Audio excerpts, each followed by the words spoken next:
함께 예배하기 위해 나오는 분들과 함께 인사하시면서 우리가 영적으로 살아야 교회가 영적으로 삽니다 하고 인사하면 좋겠습니다. 우리가 영적으로 살아야 교회가 영적으로 삽니다. 2024년도 새해는 예수 안에서 함께 지어져가는, 다시 말해 영적인 성장을 이루어가는 저와 여러분 될 수 있기를 축복합니다. 계속해서 마태복음 말씀을 함께 묵상하고 있습니다. 이제 8번째 시간인데요. 마태는 예수님의 탄생에 대해서 기록한 뒤에 세례 요한이 하나님 나라, 천국을 전했다라고 전합니다. 그리고 예수님도 세례 요한에게 세례를 받으신 뒤에 메시아로서의 사역을 시작하셨다라고 쓰고 있어요. 예수님이 세례를 받으시고 물에서 이렇게 올라오실 때에 하늘이 열리고 하나님의 성령이 비둘기같이 내려서 그분 위에 임하셨고, 하늘로부터 이는 내 사랑하는 아들이요 내 기뻐하는 자라 하는 소리가 들렸다고 합니다. 이를 통해서 세례의 또 다른 의미를 함께 살펴보았어요.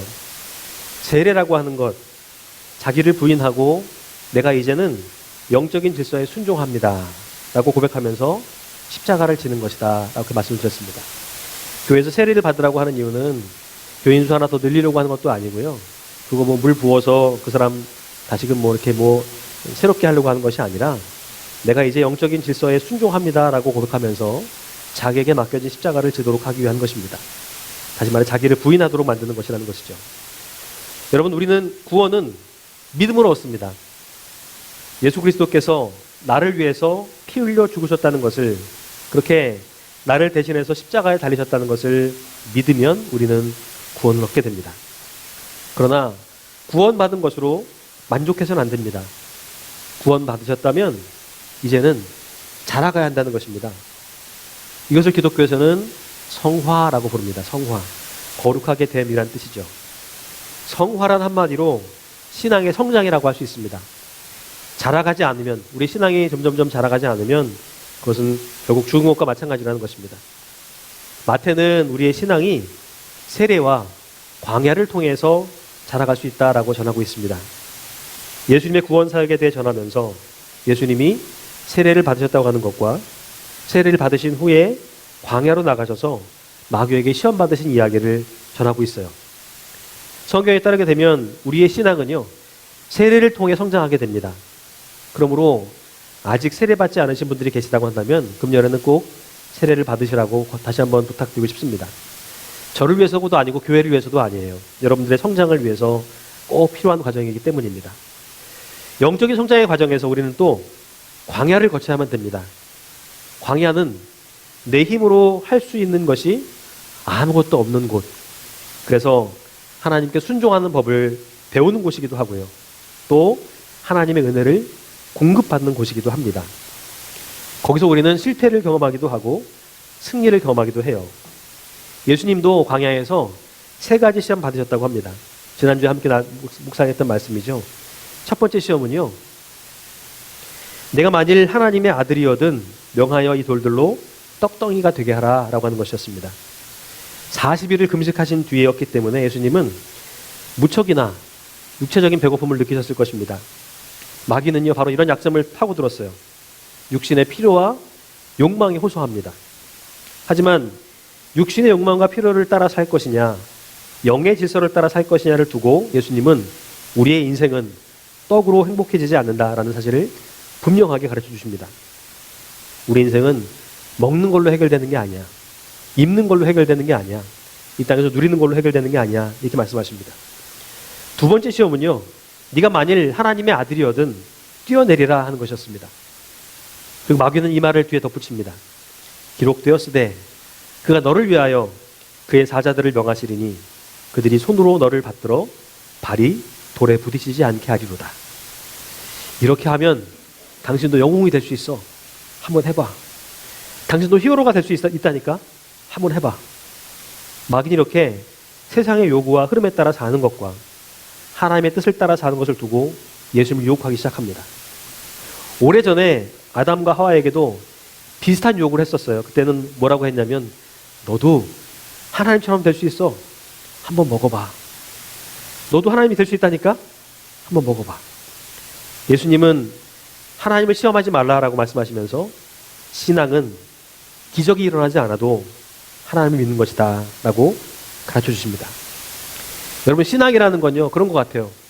내가 기도하면 들어주시고 내가 구하면 다 응답해 주시는 그때만 믿음을 갖는 신앙이 아니라 들어주시든 기다리게 하시든 아직 때를 두고 참으시든 간에 하나님은 여전히 내게 가장 좋은 것을 주시고 가장 좋은 길로 나를 인도하실 것이다 라고 하는 믿음을 갖는 것, 이게 바로 신앙이라는 거예요.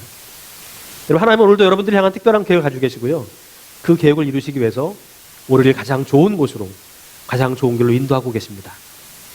이게 신앙인 거예요. 이걸 믿고 사는 게 신앙이라는 것입니다. 그분 절대로 나를 포기하지 않으셔. 나를 가장 좋은 길로 인도하실 거야 라는 믿음을 가지고 살아가는 것이죠. 비록 보이지 않아도 하나님의 계획이 내게 전혀 와닿지 않는다 할지라도 그것을 믿고 나가는 것, 이게 곧 신앙인 것입니다. 세 번째 시험은요, 누구를 경배하며 살 것이냐 하는 것에 대한 것이었습니다. 만일 내게 엎드려서 경배하면 이 모든 것을 내게 주리라, 이렇게 이야기하죠. 하지만 예수님은 오직 하나님만 경배하며 살기를 원하셨습니다. 지름길을 택하시거나 세상적인 방법으로 타협하지 않으셨다는 거예요. 매 순간 삶의 모든 영역을 하나님께 올려드렸고 하나님을 경배할 것을 택하셨다는 것입니다. 그리고 말씀으로 모든 것을 문제를 해결하셨다고 하는 것이죠. 마찬가지로요, 우리도 문제가 찾아오게 될 때에 말씀에서 그 해답을 찾아야만 됩니다. 이게 신앙의 삶이에요. 하나님 어떻게 말씀하시는지, 내게 뭐라고 이야기하시는지를 들을 수 있어야만 그게 정말 좋은 신앙이 된다는 것입니다. 여러분, 영적으로 성장해 나가는 과정, 금년부터 우리가 함께 더욱더 성장해 나가자는 모토를 가지고 함께 교회표를 만들고 나아가고 있는데요, 영적인 성장의 과정은 늘 평탄하지만은 않습니다. 다시 말하면 종종 업앤다운을 경험할 때가 있다는 거예요. 아마 신앙생활을 해보신 분들은 이 말씀이 뭔지 이해되실 겁니다. 우리는 뜨거움을 경험하기도 하지만 때로는 정말 바닥까지 내려가는 신앙을 경험할 때가 많습니다. 업앤다운을 반복한다는 거예요. 뜨다가도 금세 또 가라앉는 신앙을 가질 때가 많다는 것이죠. 왜냐하면 지금도 우리 내면에서는 끝없는 유혹들이 계속해서 일어나기 때문입니다. 그래서 영적인 싸움이 없이는 영적인 성장을 기대할 수가 없다는 것이죠. 이러한 영적인 싸움에서 우리도 이런 유혹들을 말씀으로 물리치는 법을 배워야 하고 훈련해 나가야 된다는 것입니다. 그러니까 여러분들은 영적인 싸움을 두려워하는 분들이 되서는 안 돼요. 하나님 말씀으로 그 영적인 싸움을 이겨내는 법들을 훈련하셔야 되고요, 그걸 해내셔야 됩니다. 하나하나 이겨내다 보면 그 싸움에서 승리하게 되시고 그런 승리를 통해 더 큰 승리를 얻게 된다는 것입니다. 예수님의 공생의 사역, 이 공생애라는 말을 영어로 표현하면은 퍼블릭 미니스트리입니다. 그동안까지는 예수님이 개인적으로 프라이빗하게 자기의 미니스트리를 하셨지만 이제부터는 이제 공적인 사역들을 시작하세요. 공생애를 시작하십니다. 그런데 이러한 예수님의 공적인 사역은 요한이 감옥에 들어가게 되면서부터, 투옥되게 되면서부터 시작이 되게 됩니다. 예수님은, 마태는 예수님의 첫 번째 메시지가 세례 요한이 전했던 것처럼 회개하라, 천국이 가까이 왔느니라 하는 말씀이었다고 그렇게 전하고 있습니다. 회개하라, 천국이 가까이 왔느니라. 여러분, 첫 번째 메시지잖아요.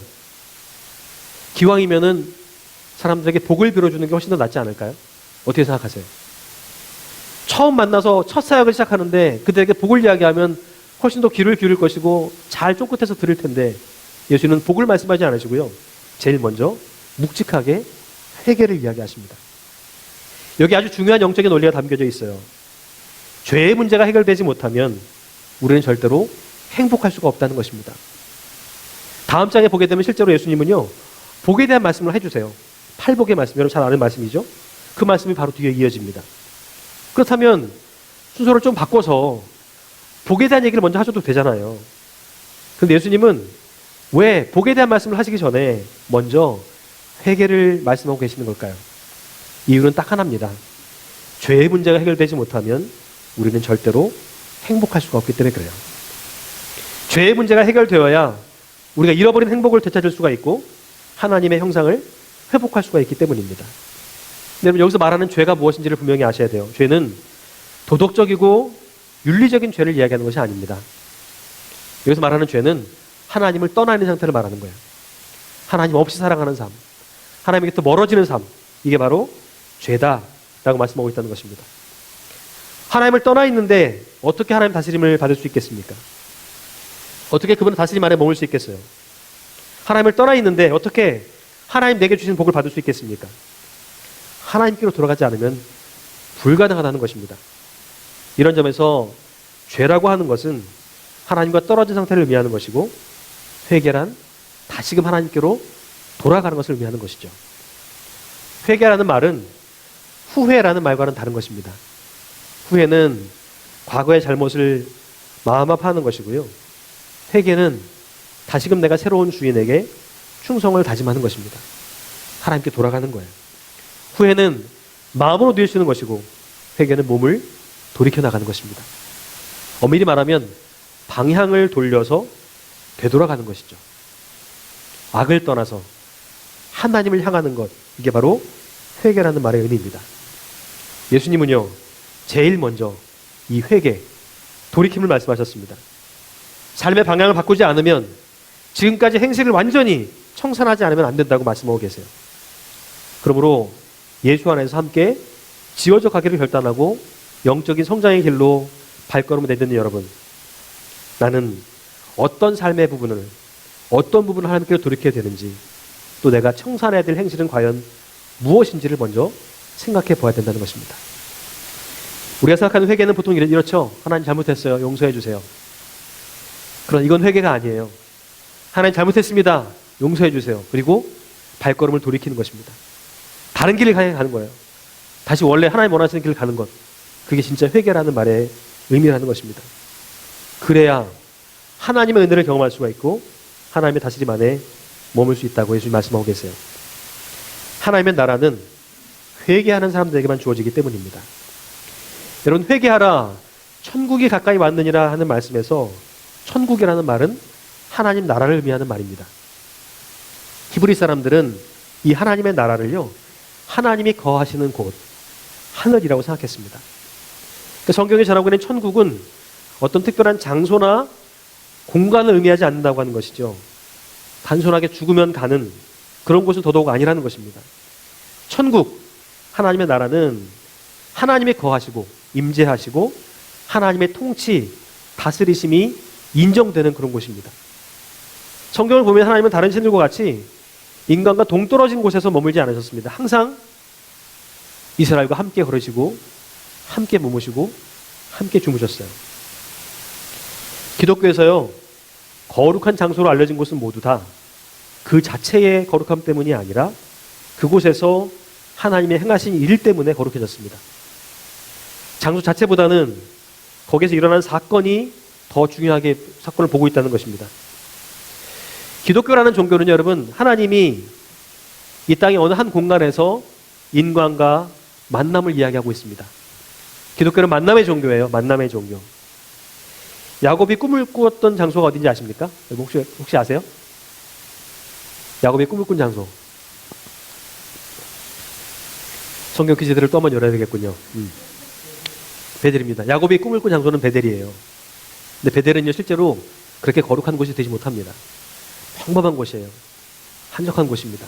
그런데 거기서 야곱이요, 하나님을 만나게 돼요. 그곳이 베델, 하나님의 집이 됩니다. 여러분, 잘 기억하시면 좋겠어요. 하나님을 만나는 곳, 우리가 주님과 함께 만나 거기서 경험하는 곳, 그곳이 바로 거룩한 곳이 된다고 성경 말씀하고 있다는 것입니다. 거룩한 곳에 우리가 가면 거룩해지는 게 아니라 그곳이 어디든 간에 하나님 만나는 곳, 거기가 곧 하나님 나라고 거룩한 곳이라고 말씀하고 있다는 사실이죠. 광야에서요, 성막과 진영의 배치를 보게 되면 성막은 하나님이 머무시는 곳이고 캠프는 이제 백성들이 머무는 곳인데, 하나님 이렇게 배치를 하라고 말씀하세요. 12지파들이 각각의 이렇게 텐트를 쭉 칩니다. 그리고 중앙에는 뭐가 있냐면 성막, 하나님 머무시는 곳이 있어요. 하나님이 광야에서 훈련하신 것 가운데 하나가 있다면 바로 이겁니다. 늘 하나님을 중심에 모시고 사는 법을 가르치셨다는 거예요. 늘 그들의 삶의 중심에 하나님이 계셨고 그들과 함께 머무셨고 함께 걸으셨고 함께 동행하셨던 분이심을 가르치셨다고 하는 것입니다. 난 절대로 너희를 떠나지 않아. 난 절대로 너희가 멀어지지 않아. 난 너희들 곁에 늘 같이 있어. 이걸 광야에서 훈련하신 거예요. 늘 하나님은 이스라엘의 중심에 계셨다고 하는 것입니다. 베들레헴이라는 곳이 있어요. 예수님 태어난 곳인데요. 정말 작고 보잘것없는 시골입니다. 시골의 촌구석이에요. 우리 우리식으로 표현하면. 그런데 이 시골 촌구석이 가장 위대한 곳이 됩니다. 왜 그렇습니까? 거기에서 예수님이 태어나셨기 때문이에요. 여러분, 우리가 머무는 곳, 장소나 어떤 환경이 우리를 거룩하게 하는 게 아닙니다. 거기에서 우리가 하나님 만나는 사건, 왜 우리가 예수를 만나는 사건이 우리를 거룩하게 만들고 그곳을 또한 거룩하게 만드는 거예요. 내 삶의 중심에 정말 저렇게 하나님 머물고 계신가 생각해보면 좋겠습니다. 만약에 이 중심에 하나님이 계시지 않고 여기에 자녀들이 있다고 한다면, 여기에 부모가 있다고 한다면, 여기에 이성관계에 있는 친구가 있다고 한다면, 여기에 물질과 돈과 명예가 있다고 한다면 우리는 지금 하나님께서도 멀어져 있는 거예요. 다시금 돌이켜야 합니다. 회개하고 다시 그 중심에 하나님 모셔야 된다는 것이죠. 이게 회개라는 말의 의미라는 것입니다. 그곳이 광야든 돌무더기든 나무든 간에 하나님이 거하시는 곳, 내가 하나님과 만나는 그곳이 바로 거룩한 곳이 된다는 것을 말씀하고 계시다는 사실이에요. 천국도 마찬가지입니다. 그곳에 하나님이 계시고 하나님이 다스리는 곳이기 때문에 그곳이 천국이 되는 것이지, 황금으로 만들고 보석이 깔려있다고 해서 그곳이 천국이 되는 것이 아니라는 거예요. 장소 자체가 거룩하게 구별되었기 때문이 아니라는 것이죠. 그래서 이런 찬송가가 있지 않습니까? 내 영혼이 은총 입어 중한 죄짐 벗고 보니 슬픔 많은 이 세상도 천국으로 화도다. 주의 얼굴 뵙기 전에 멀리 뵈던 하늘나라 내 맘속에 이루어지니 날로 날로 가깝도다. 높은 산이 거친 들이 초막이나 궁궐이나 내 주 예수 모신 곳이 그 어디나 하늘. 우리 후렴 같이 한번 불러볼까요? 할렐루야 찬양하세. 내 모든 죄 사함 받고 주 예수와 동행하니 그 어디나 하늘나라. 여러분, 성경도 찬송도요, 하늘나라, 천국을 우리가 죽어서 가는 나라라고 말씀하고 있지 않다는 것입니다. 하늘나라는 어디예요? 내 주 예수 모신 그곳. 내 주 예수 모신 그곳이 바로 하늘나라라고 말씀하고 있습니다. 하늘나라가 어디예요? 내가 비록 멀리 있는 것 같이 보이지만 내 마음속에 하나님 모시고 살 때 그때 하늘나라가 이루어진다고 이렇게 말씀하고 있다는 사실이에요. 그 어디나 예수님 모신 그곳이 하늘나라가 될 수 있다는 것을 말씀하고 있다는 것입니다. 성경도 찬송도 천국을 죽어서 가는 것을 말하고 있지 않고 죄의 짐을 벗어버린 사람들이 하나님 모시고 살아가는 그곳이 바로 천국이라고, 하나님 나라라고 말하고 있다는 사실이에요. 근데 여러분, 하나님 나라가 누구에게 주어진다고요? 죄의 짐을 벗어버린 사람들, 즉 회개하고 돌이킨 사람들에게 주어진다는 사실입니다. 그러므로 하나님이 거하시는 나라, 하나님이 통치하시는 나라에 살려면 어떻게 하면 됩니까? 회개하고 돌이키면 된다는 것입니다. 그냥 주님을 내 마음껏 모시고 다시금 내가 주님께를 향하기만 하면 된다는 거예요. 하나님 없는 삶에서 하나님과 함께하는 삶으로 돌이키기만 하면 된다는 것이죠. 그렇게 우리의 가정을 천국으로 만들어가고, 우리 교회를 천국으로 만들어가고, 우리 직장과 학교를 천국으로 만들어가는 것, 이게 바로 제자의 삶이라고 말씀하고 있다는 사실입니다. 그렇게 하나님의 통치를 경험한 사람들만이 하나님 나라를 세워갈 수 있게 된다고 말씀하고 있다는 거예요. 이 모든 일의 출발점은 회개이고요. 회개하면 하나님 나라를 경험하게 되고, 하나님 나라를 경험한 사람들은 하나님 나라의 동역자로, 즉 제자로서 삶을 살아갈 수 있게 된다고 지금 말씀하시는 겁니다. 회개와 하나님 나라 그리고 제자됨, 이 단계를 말씀하고 있다는 사실이에요. 여러분, 우리 성장의 단계도 마찬가지입니다. 회개함이 없이 하나님 나라 누릴 수 없어요. 하나님 나라 누리는 경험을 했어야 제자로서 삶을 감당할 수가 있는 것입니다. 나는 지금 어떤 단계에 머물러 있습니까? 혹시 지난 한 해까지 여전히 그냥 그 모습 그대로 머물러 계셨다고 한다면 이제는 한 단계를 넘어가셔야 돼요. 또 한 단계를 성장하셔야 된다는 것입니다. 사람들을 부르셔서 제자로 삼으신 예수님은요, 그들을 이렇게 훈련하셨습니다. 예수께서 온 갈릴리에 두루 다니사 그들의 회당에서 가르치시며 천국 복음을 전파하시며 백성 중에 모든 병과 모든 약한 것을 고치시니, 가르치시고 양육하시고 복음을 전파하시고 선교하시고 선포하시고 모든 병과 약한 것들을 고쳐주셨다고, 치유하셨다고 전하고 있습니다. 예수님의 제자로 부름받은 우리들도 마찬가지입니다. 이 세 가지를 훈련해야 됩니다. 가르치고 전파하고 치유하는 훈련들을 해나가야 된다는 것이죠. 제자된 우리들은 사람들 마음에 상처를 입히고 그 사람들 넘어뜨리고 좌절하게 만드는 것이 아니라, 좌절한 사람들 일으켜 세워주고 용기를 북돋워주고 그들을 회복하게 하고 치료하게 하는 일들을 감당해야 된다는 것입니다. 예수님이 전한 말씀의 핵심은 언제나 제자가 되는 데 있었다고 하는 사실이에요. 우리가 제자가 되는 데 있었다고 하는 사실입니다. 믿음만이 아니라 믿음과 순종을 겸비한 제자가 되는 것에 있었다고 하는 것이죠. 마태복음 이런 말씀이 있습니다. 이 말씀 같이 한번 읽어보면 좋겠습니다. 한번 읽어볼까요? 시작. 나더러 주여 주여 하는 자마다 다 천국에 들어갈 것이 아니요 다만 하늘에 계신 내 아버지의 뜻대로 행하는 자라야 들어가리라. 여러분, 우리가 여기서 주님을 찬송하고 주님을 외친다고 해서 천국에 들어가는 게 아니라고 성경 분명히 예수님 분명히 말씀하고 계세요. 하늘에 계신 내 아버지의 뜻대로 행하는 자여야, 행동해야, 실천해야만 하늘나라에 들어갈 수 있다고 말씀하고 있다는 사실입니다. 여러분, 죄를 회개하고 주님을 믿는다고 하는 증거가 뭐예요? 순종입니다. 순종해서 구원받는 것은 아니지만 구원받은 증거가 순종이라는 사실은 분명해요. 회개가 없으면 치유와 회복도 일어날 수가 없습니다. 구원은 단순하게 복음의 내용을 이해했다고 해서, 인정했다고 해서 끝나는 게 아닙니다. 반드시 회개와 순종이 필요하다는 거예요. 그래서 예수님은 지금 가장 먼저 사역하시면서 회개와 순종을 말씀하고 계시는 것입니다. 회개해야만 하나님 다스림 가운데 머물 수가 있습니다.